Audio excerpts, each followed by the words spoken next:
If the FBI was so concerned, and if they weren't targeting Trump, they should have told Trump.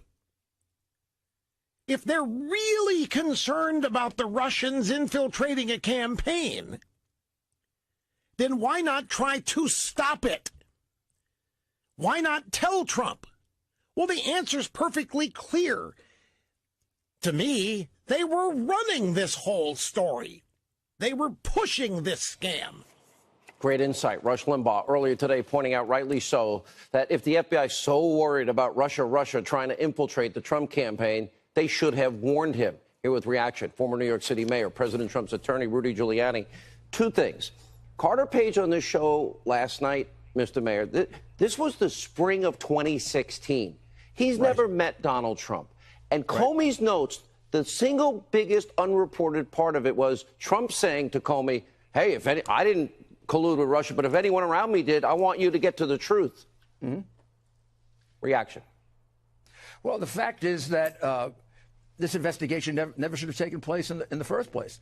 If we consider the counterintelligence investigation, the spying, the Spygate, all appropriate descriptions, here's what I want to know.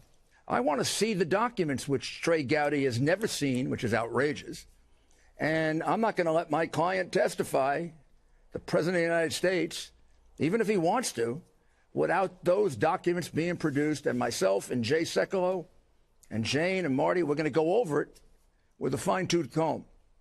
Only if and when we find that this was handled appropriately, and there's some evidence on which they could base this phony investigation, will we have them testify? But if there is no evidence, which I assume there is no evidence, then, I mean, he shouldn't testify. The whole thing should be squashed. I mean, it should be ended immediately. And we'll challenge Mueller to write whatever you got. Take your best punch with all your 13 Democrats there. You couldn't find a Republican? Andrew Weissman. How about an independent? How about you got guys with ethical issues at the Justice Department? I know that because I was a high-ranking official in the Justice Department. So you got a group there that's a lynching mob. So let them do their job. And, boy, we're ready to knock the heck out of you with our report, which will be authoritative. It'll be backed up. It'll be backed up with law and facts.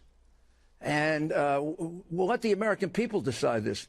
You know, some people have criticized my strategy, which is the president's, of, to some extent, playing to the American people. If this were a regular case, I wouldn't be doing it. But the people who will decide this are the people of the United States in the 2018 election. And they are switching fast, and the Democrats are running for cover. You don't hear them say the words impeachment anymore. I challenge Maxine Waters to say impeachment. Say it. Say impeachment, sweetheart. Just say it. Wow. And you know what's going to happen? You're going to go down. Not maybe you, because they vote for you. I don't know why, but they vote for you. But your colleagues are going to go down. And this is the change that we've brought about by engaging and not letting them get away with the unethical behavior that has now outraged Judge Ellis, Judge Wood. You know what she did? She threw Avenatti, the television star of the left-wing CNN and MSNBC, she threw him out of court. He doesn't belong in a New York court. He's not ethical enough.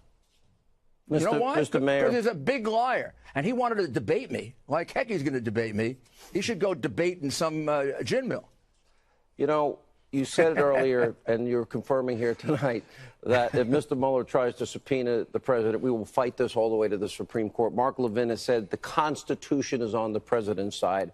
Judge Ellis's comments, this going back to a 2005 tax case with Ukraine and Paul Manafort to put the screws to the president so that Manafort sings or composes, supporting perjury, and the hopes that they can prosecute or impeach the president.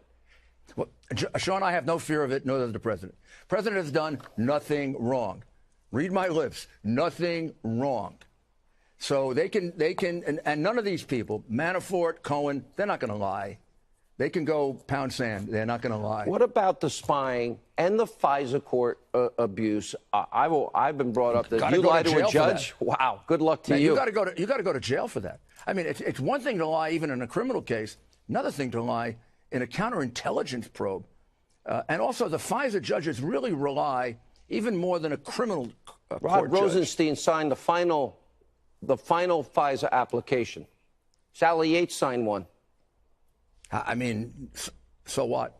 I mean, so what? But it was It's not the worth bulk paper of it it's written on. was Hillary Clinton bought and paid for, foreign intelligence built Russian lies. Yeah, and they never corroborated it. And why? And I'll follow up on what Rush said. Of course, if it wasn't spying, they should have come to the Trump campaign. They could have come to me. My goodness, I was the FBI Man of the Year that year. They could have come to me, and they could have told me, and I could have briefed the president, or they could have briefed the president. And that would have been in the spring of 2016. The president never met Carter Page. Ever. To this day, he never met Carter Page. He hasn't met most of these people. He hasn't met most of these people that they allege, and they haven't alleged collusion on the part of anybody. Even those Russians, the phony indictment they have of the Russians, who will never come here for trial. They colluded with each other. Russians colluding. Oh, wow, that's big news. Russians have been colluding since the Soviet Union. No. All right, Mr. To Mayor. interfere in our elections. Thank you, Sean. Thank you for being a patriot. Thank you. We really appreciate it, and the president appreciates it, if I may say so. It's about the truth, and it's the biggest abuse of power, corruption scandal, everything we talk about with FISA, fixing the Hillary investigation, spying on a campaign. Don't think that he has any reluctance to be interviewed. He's ready, willing, and able to be interviewed, and he'll knock him out. It's me and his lawyers that don't want to see the president set up. I wouldn't allow, if I was a lawyer, this president to go anywhere near any special counsel that hires a guy like Andrew Weissman, ever. My 2 cents. I hear you. I hear you. All right, sir. Thank you. This Memorial Day weekend, as we honor more than 1 million servicemen and women who sacrificed their lives to defend our nation and our freedoms, we come face to face with hard evidence that the deep state planned to take down our duly elected president. A deep state from President Obama on down that did everything in its power to destroy Donald Trump. The latest? A spy placed in the Trump campaign. Sound loony? Well, last year, we thought you'd have to be wearing a tinfoil hat to believe President Trump when he said that he'd been wiretapped.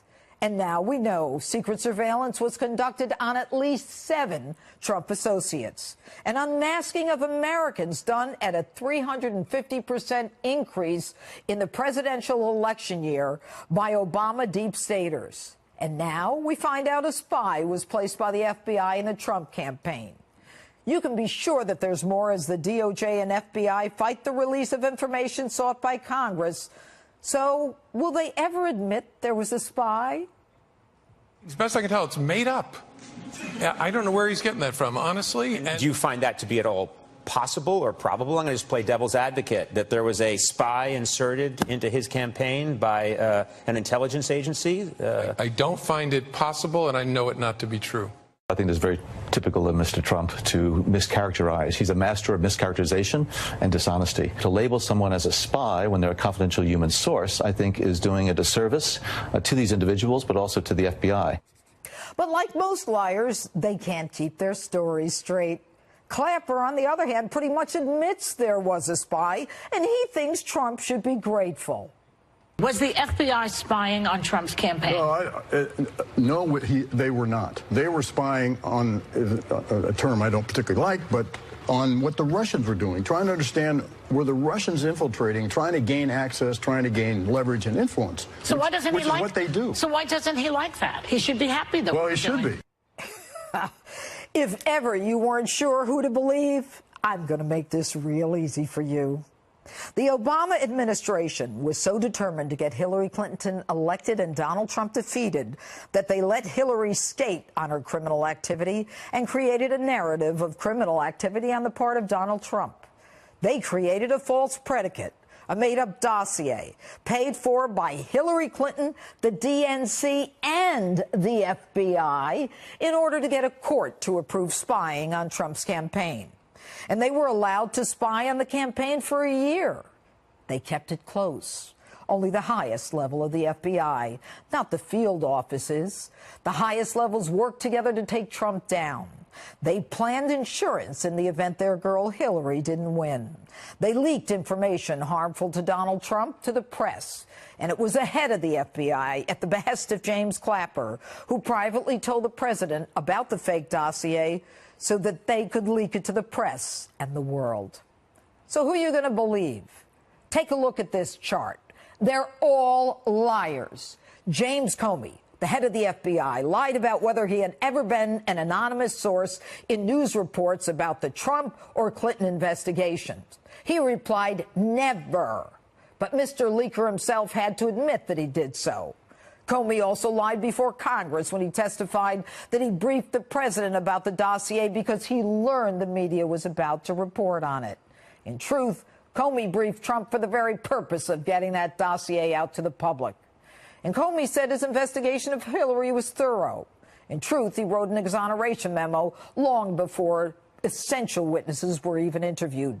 And of course, his deputy director, Andrew McCabe, that I didn't even put on my chart, lied so many times the guy had to be fired. And to get someone to fire in that agency is amazing. And Attorney General Loretta Lynch, who pushed to call the Clinton investigation a matter, lied when she said there were no emails between her department and the FBI, when she used an email with a fake name to write about her infamous tarmac meeting with former President Clinton. James Clapper, another hoot, the director of the National Intelligence Agency, pretty much lies whenever he opens his mouth, like when he lied before Congress in answer to a quite direct question about whether or not his agency collected data on hundreds of millions of Americans. He said no, not wittingly. He also lied about the Trump dossier, saying he never leaked it to CNN. He since admitted that he did, and now he's on CNN's payroll. John Brennan, head of the CIA, lied and said the Steele dossier was not part of the intelligence community's evidence on Russian interference in the 2016 election. And again, liars not being able to keep their stories straight. He was contradicted by Clapper. Now, you remember Susan Rice. Her lying started long before Benghazi and that despicable video. She also lied and said that in the final days of the Obama administration, she knew nothing about the surveillance of President-elect Trump and people around him. And she knew nothing about identities being unmasked. Shortly thereafter, she came clean, telling House investigators she unmasked senior Trump officials. And the big kahuna at the top, just before the inauguration, President Obama created new rules that allowed intelligence historically protected within one agency to be spread across at least 16 agencies, signaling to his people, let it all hang out and leak your heart away on Trump. So I, for one, am sick and tired of these liars, leakers, and liberals attacking our president and our democracy when they are the ones who tried to frame him. Here's a primer for all of you. If you're going to set up a president to try to frame him, do it against someone who's dumber than you are.